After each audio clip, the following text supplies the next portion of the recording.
Struggling to save money consistently? Do you feel like you just don't have enough willpower to put cash aside every month? You're not alone. Saving can feel like a chore, and life often gets in the way. But what if your savings could just happen automatically? That's where the power of automation comes in, and Revolut makes it incredibly simple. By setting up a few smart rules within the app, you can build your savings effortlessly without even having to think about it. Here is your quick guide to automating your savings with Revolut. First, you'll need a savings vault. Think of a vault as a dedicated savings pot for a goal, a holiday, a new car, or just a rainy day fund. Head to the Accounts section of your Revolut home screen, tap the plus to add new, and choose Savings. Give it a name, set a goal if you want to, and you're good to go. Now for the automation magic. Revolut offers two powerful ways to save automatically. The first is spare change roundups.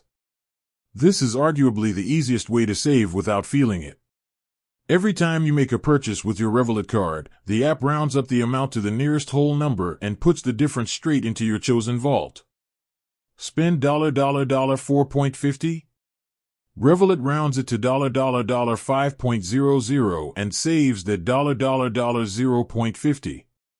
You can even apply a multiplier, up to 10x, to make those roundups save even faster. Find this option in your vault settings under Spare Change.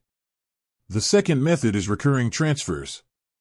This is the classic pay-yourself-first strategy, automated. Under the recurring transfer option in your savings vault, you can set up a fixed amount to be transferred on a specific day, like the day after your payday. Whether it's daily, weekly, or monthly, this ensures your savings are taken care of before you start spending your main balance. It's a guaranteed way to hit your savings targets. So, in less than 5 minutes, you can set up a system that saves money for you with every tap and every payday. Stop relying on willpower and start relying on automation. With that said, thanks for watching, and until next time.